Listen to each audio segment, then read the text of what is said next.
Dust choked the Lagos evening air as the neon lights of the city flickered awake, and somewhere between the glitter of skyscrapers and the shadowed alleys of forgotten homes, a woman's fate was about to collide with wealth she could never imagine. Nia Adeyemi, a single mother with eyes clouded by exhaustion and dignity that refused to bend, walked slowly toward the shining glass doors of Meridian, the most luxurious rooftop restaurant in the city. Her steps echoed against cracked pavement, each one weighted with hunger, desperation, and the sound of her son Eli's cough replaying in her mind. At home, there were only 2 packets of instant noodles left, a half-empty tin of milk, and a boy who smiled bravely while turning his toy cars into pretend meals. Nia's grocery bag hung limp at her side, nearly as empty as her purse. She had never begged before, not like this, but when hunger claws at your child, pride turns into dust in your throat. She crossed the street, ignoring the whispers of taxi drivers and the pitying glance of a fruit seller who had seen her counting coins days before. The restaurant shimmered like a palace, fountains bubbling, music drifting, laughter spilling from tables where the rich dined without thought of leftovers. Inside, waiters moved like dancers in crisp white uniforms, serving steaks, lobster, and wine that cost more than Nia's monthly rent. The maitre d' looked her up and down, the cheap sandals, the frayed cardigan, the eyes too tired to pretend they belonged. "Madam, reservations only," he said. But before he could usher her out, Nia spoke, her voice calm, though her heart pounded. "I am not here for a table. I'm not here to disturb. I'm here to ask for what you would throw away. Any clean leftovers, anything untouched. I can work for it. Wash dishes, sweep floors, anything tonight." For a heartbeat, silence pressed against the walls of Meridian. Forks paused mid-air, conversations faltered, and every gaze turned toward the woman who dared break the golden illusion that hunger did not exist in their world. At the far booth sat Kato Mensah, young tech investor and owner of the restaurant, his dark suit tailored sharp enough to cut, his phone glowing with messages about a billion-naira deal slipping through his fingers. His mood was already soured by betrayal and delay. He lifted his head, eyes narrowing at the sight of Nia. He had built an empire on precision, on numbers, on control, yet here stood a woman whose very presence unspooled something in his chest. Memories flickered, a leaking tin roof, a mother cutting a single orange into 8 slices so her children could pretend to be full. He rose, tall and imposing, and walked toward her. The maitre d' straightened nervously, but Kato lifted a hand. "Leftovers?" he asked, voice flat but curious. Nia met his gaze without flinching, though her hands shook where they gripped her bag. "Yes, clean, untouched. I'm not begging for charity. I'm offering to work for it. Please, my child hasn't eaten." A ripple of whispers swept the room. Some sneered, others softened. A man at the bar smirked. Publicity stunt. A woman clutched her pearls. Kato's jaw tightened. His instincts screamed to dismiss her, protect the brand, shield the empire from scandal. Yet another voice, older and harder to silence, whispered of nights he had once gone to bed hungry. He studied her again, her hands lined with calluses, her shoulders heavy with invisible burdens, her dignity standing taller than her shoes allowed. Finally, he spoke, his tone edged with steel, though his decision cracked with humanity. "We don't give out food at the door," he said. Nia's chest caved inward, but she nodded once, holding her pride like a shield. "Then thank you for listening," she whispered, turning to leave. But before she reached the door, his own voice betrayed him, softer, almost foreign on his tongue. "Wait." She froze. Everyone did. Even the clink of cutlery held its breath. Kato's eyes, sharp as glass, yet threaded with something unspoken, locked onto her. "If you want to work, then work. The dish pit needs hands tonight. Start there. You'll eat after." Gasps echoed. The Maktradi nearly choked, but Nia only exhaled slowly, as though the universe had given her a sliver of ground to stand on. She bowed her head slightly. "Thank you, sir." And as she followed a bewildered waiter toward the chaos of the back kitchen, she did not know that this single night, born from hunger and humiliation, would set off a chain of events that would shake not just her life, but his as well. For Kato Mensah, the millionaire who had everything, had just opened a door to a woman who carried the one thing money could not buy: resilience forged in fire, and a heart that would one day change his definition of power, wealth, and love itself. The kitchen of Meridian roared like a battlefield, pots clashing like iron shields, flames leaping from pans, and the sharp hiss of oil announcing every plate that sped past. But Nia did not flinch. She tied a stained apron around her waist, rolled up sleeves already frayed from years of labor, and stepped into the storm with nothing but grit and a silent prayer that Eli would sleep with a full stomach tonight.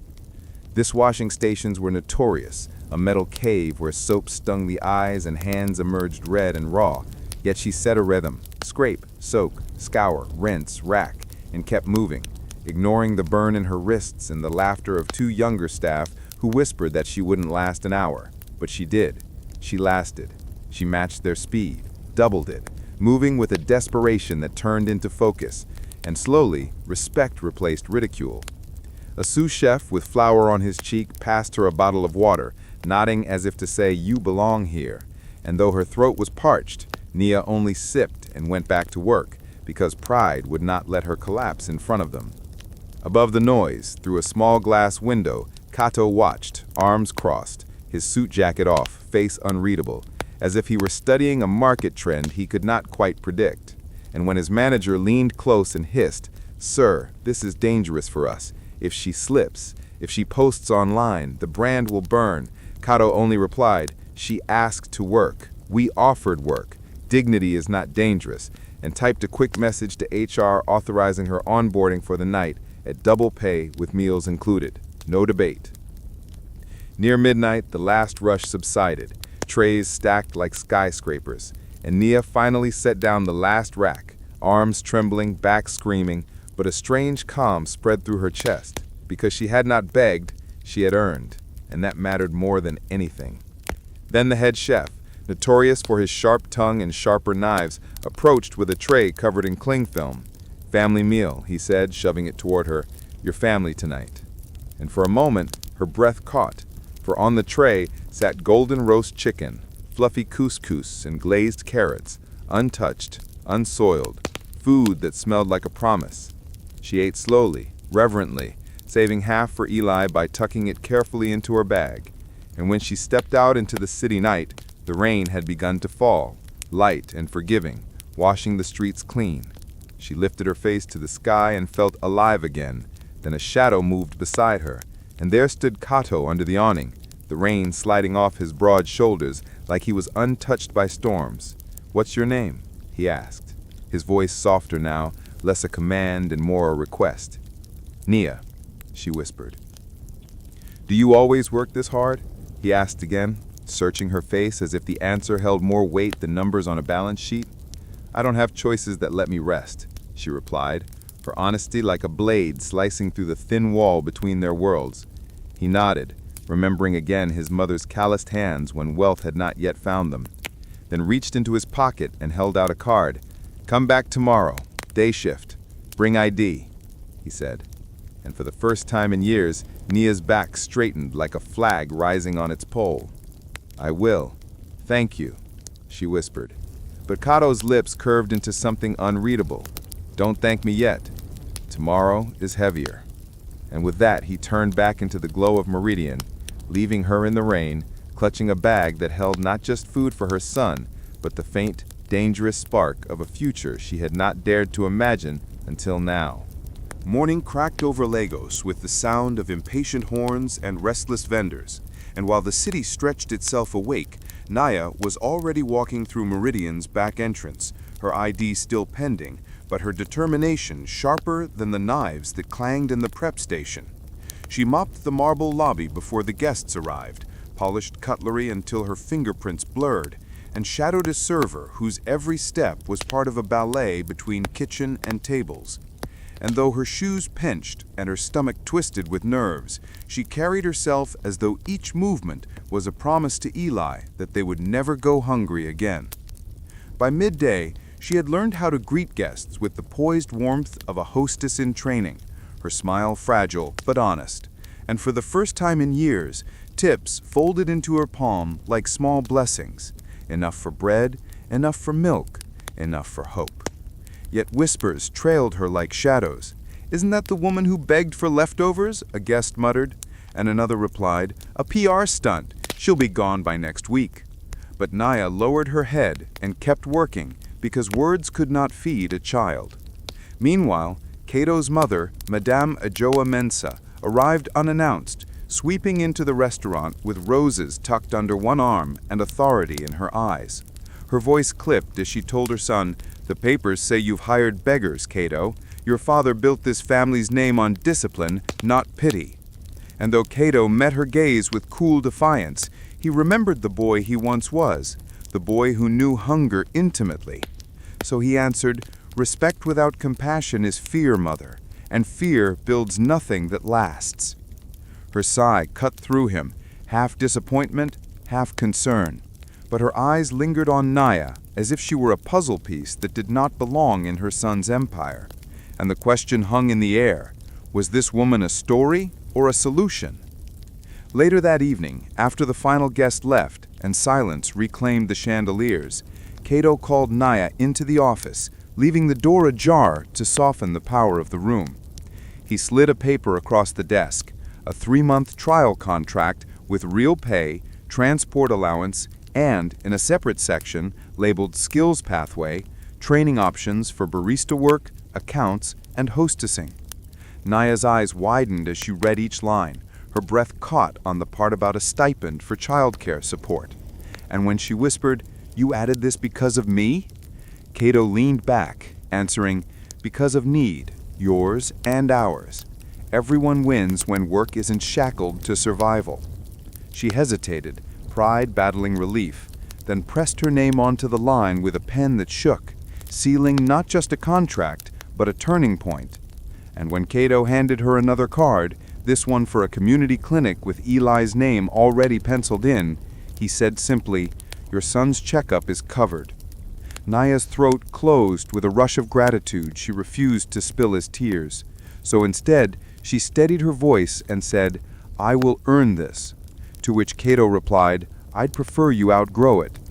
A statement that left her walking out of the office with trembling hands but a spine straight as steel.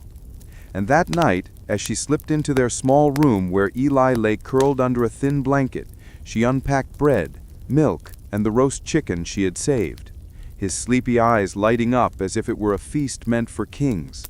"Mommy, you bought the good kind," he said between coughs. And as she stroked his hair, Naya whispered to herself, "Today was strange, but maybe tomorrow will be stronger."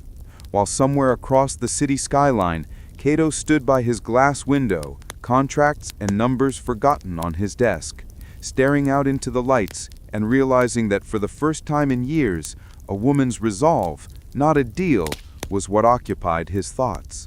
By the second week, the rhythm of Meridian no longer terrified Nia. She floated between tables as a hostess in training, her plain shoes carrying her with unexpected grace, her voice steady as she welcomed guests whose perfumes lingered like royalty in the air. And though she still scrubbed glassware and folded napkins, there was a spark in her step, because for once she wasn't invisible. And tips slipped into her hand now with a kind of respect she had never felt before. But with respect came suspicion, and whispers crawled through the corridors like rats. "She's here because the boss felt pity," one bartender scoffed. "No, it's a PR trick. She'll vanish after the papers calm down," another replied. Yet others simply watched, waiting for her to stumble. Because, in a world where poverty collides with wealth, envy always lurked. Still, Nia pushed on, learning the cadence of menus, memorizing wine lists she could never afford, and staying late to polish brass until her reflection stared back at her, reminding her that she was becoming someone new, someone her son, Eli, would be proud of. But fate rarely moves in straight lines, and one evening, as the restaurant buzzed with chatter and violin notes curled through the air, Kato stepped out of his office and paused by the entrance, his sharp eyes catching something no investor's report had ever shown him. Nia smiling faintly as she handed a guest their change, not forced, not rehearsed, but genuine, the kind of smile that held weariness and triumph all at once. And for a heartbeat, his chest tightened, though he quickly masked it with the indifference of a man who couldn't afford distractions. But others noticed too, including a woman in severe pearls and an expensive gown, who approached Nia as the night wound down, her voice cold. "You're the one from the news, aren't you? Do you plan to stay?" Nia met her gaze evenly. "If I'm useful," she answered, and the woman, without a word, slid a business card across the counter before leaving. "I run a logistics firm," she said curtly. "Call me when you're ready for a dispatch desk." And with that, she was gone, leaving Nia with a card she tucked carefully into her apron, not as escape, but as proof that doors she never imagined were opening. Later, when the restaurant finally emptied and silence replaced the hum, Kato walked alongside Nia as they closed registers and checked inventory, their steps synchronized, though neither had planned it. "People think I rescued you," he said suddenly, his voice low. "But you rescued your own night by walking in here." Nia shrugged, tired but steady. "You opened a door," she replied. "You knocked," he countered with a half-smile. And in that quiet exchange, something unspoken passed between them. Not romance yet, not promise, but recognition. The kind forged in fire and hunger.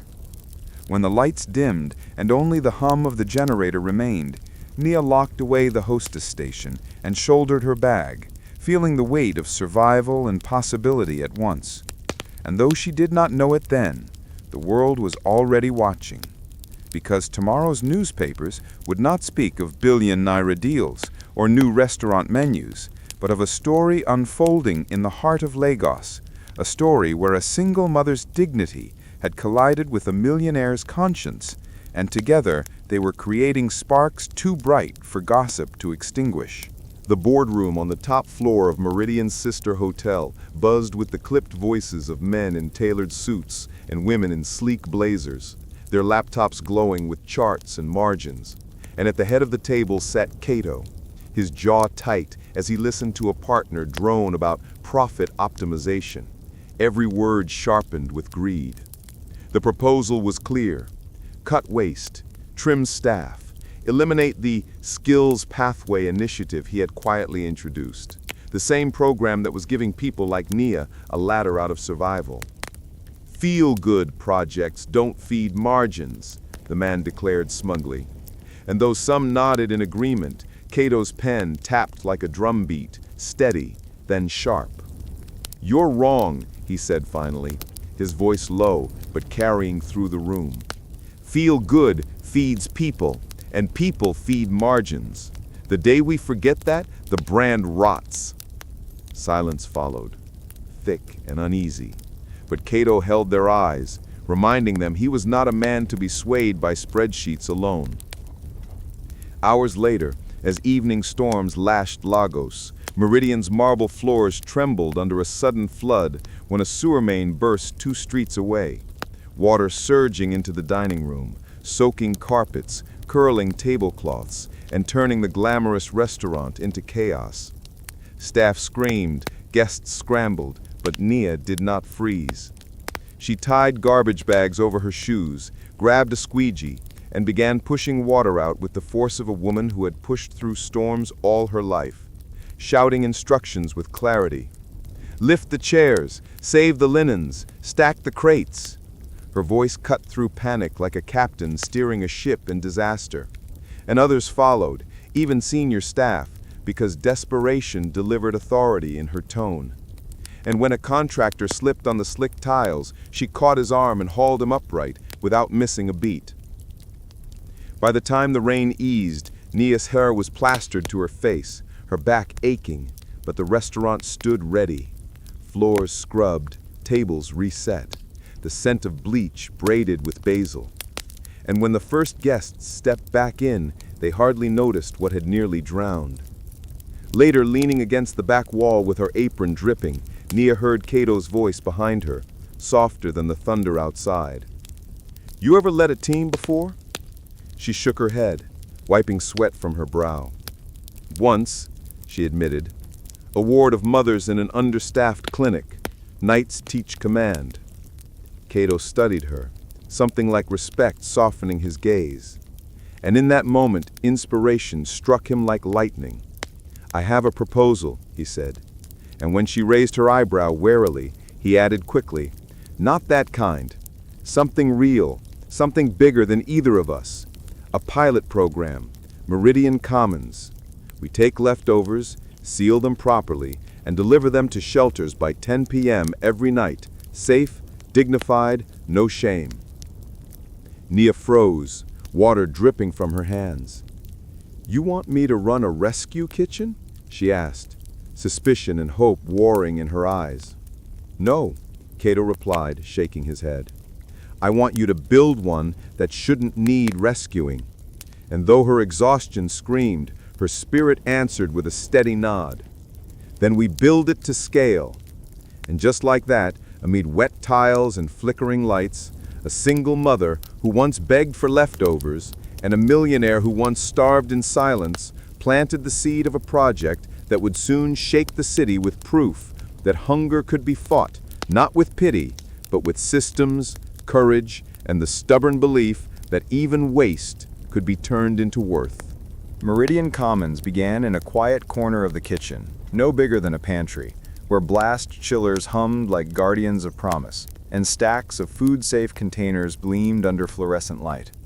And it was Nia who mapped the heartbeat of the project, sketching flowcharts on scrap paper, her handwriting hurried but precise, labeling arrows with words like intake, cooling, portioning, dispatch, transforming chaos into order, survival into system.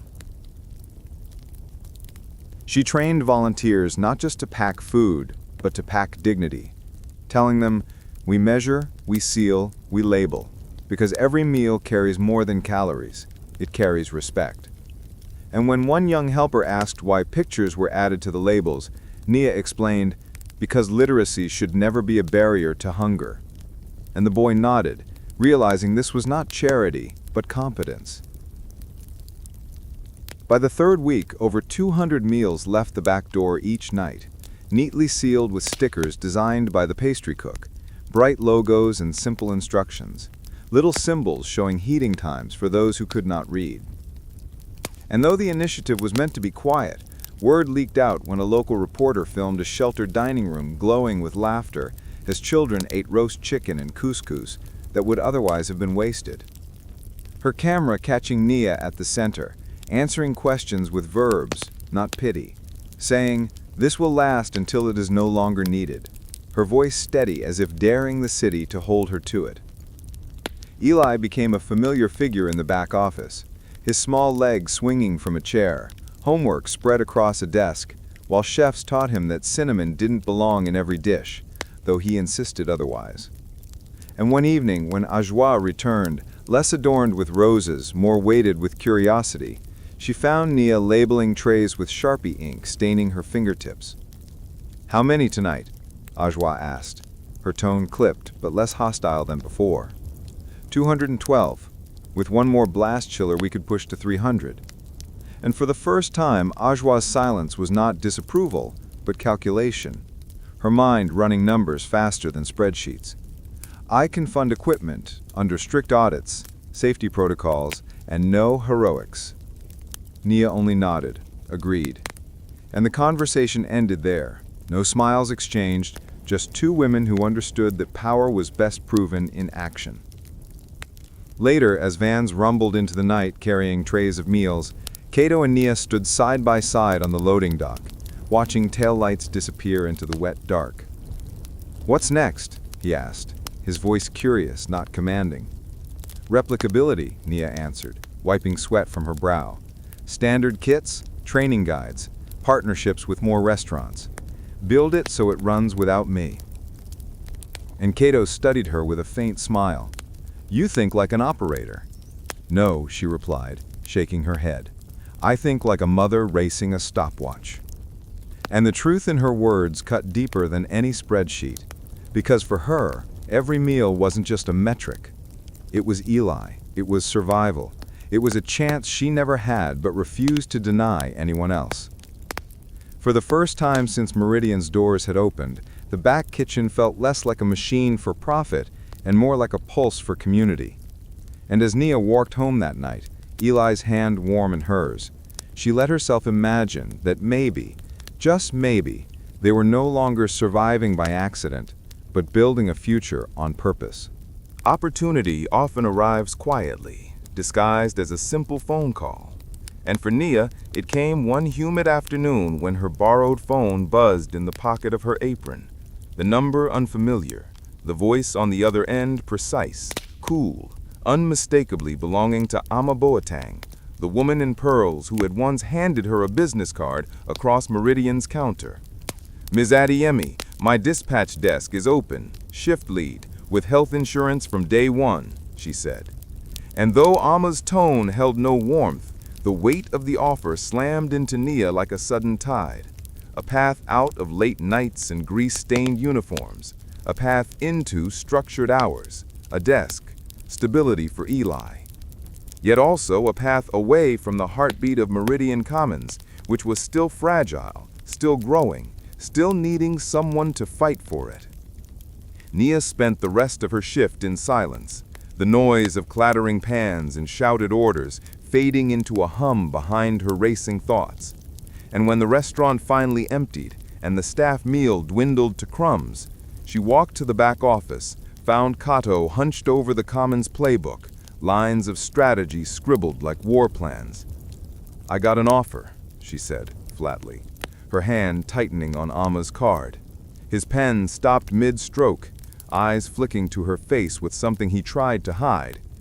"Congratulations," he said, though the word felt foreign on his tongue. "It's good," she admitted, "but it pulls me away from this." "You owe us nothing," he replied quickly, trying to sound noble, though his chest clenched. "You built Commons," she countered. "You gave it power," he shot back. "You gave it purpose." The air between them thick with unspoken truths neither dared name. Then, slowly, Nia pulled another paper from her bag, a one-page plan written in her hurried script at 3 a.m., a proposal labeled Meridian Commons Network. Onboarding packets, checklists, cold chain SOPs, volunteer codes, and a new role, coordinator, overseeing 3 partner restaurants. "Offer me this," she said quietly, her voice trembling but her eyes steady. "Build this role. Let me grow it, or I'll take Ama's job and still come back Saturdays to help." Silence stretched, heavy, and Kato read the lines again and again, heart hammering because he knew risk when he saw it, but also knew clarity when it slapped him. "Done," he said, finally, signing the paper like a contract. "Head of Community Operations, salary to match dispatch lead, better because it grows." And Nia exhaled hard, not relief, but commitment, texting Ama afterward with simple words, "Grateful, but building something I have to finish first." Ama replied with a curt thumbs up and the words, "Door stays open." And as Nia slid the phone back into her pocket, she realized her life had shifted a millimeter, enough to change its course forever. Because now she wasn't just a single mother fighting for scraps, she was a leader writing her own job into existence. And the boy who once went to bed hungry would grow up seeing his mother not just survive, but design the very system that turned leftovers into lives. 6 months later, the heartbeat of Meridian Commons had grown into a rhythm that pulsed far beyond the kitchen walls. What began as a corner project now stretched across 4 restaurants and 2 bakeries, with insulated vans rolling out each night like silent lifelines, carrying hundreds of sealed meals into shelters and schools, stamped with stickers that bore not pity but promise. And at the center of it all stood Nia, No longer the woman who once begged for leftovers, but the head of community operations, her calendar filled with training sessions, audits, and late-night check-ins, her voice steady as she explained cold chain protocols to new partners, her eyes fierce as she reminded volunteers that dignity was as important as hygiene. Eli, taller now, corrected chefs when they teased about cinnamon, reminding them that sometimes it works, his grin lighting up rooms where once hunger had hollowed him. And though Nia's days were heavier, her nights finally carried the weight of pride instead of fear, because she could look at her son and know they had built a future out of scraps no one else wanted. One quiet afternoon, in a modest press event held not with velvet ropes but folding chairs and paper cups of hot tea, Kato stood at a podium and spoke, not about profits or deals, but about people. "We began with leftovers," he said simply, "but we stayed for systems, and we learned that leadership can walk in wearing tired sandals and rewrite logistics." And when he gestured toward Nia, camera swung, capturing her standing off to the side, uncomfortable under the attention, yet radiating the kind of power that comes from action, not titles. "This isn't charity," she told the reporters when they pressed her. "It's competence applied to hunger. It's waste turned into work, and work turned into worth. We didn't invent kindness, we just scheduled it." Her words rippled across the city, sparking debates online, admiration in communities, and even grudging respect from those who had once sneered. After the event, Adjoa, once the fiercest skeptic, bent down to hug Eli and slipped a book into his hand, telling him quietly, "Your mother reminds me of myself when the lights were dimmer."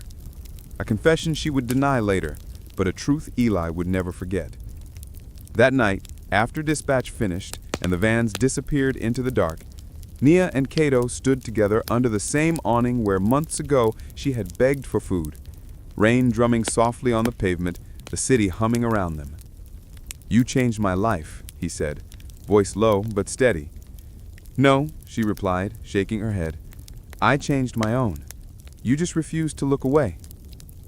He studied her for a long moment, then smiled faintly. "I used to think power was saying no. Now I know it's planning for yes."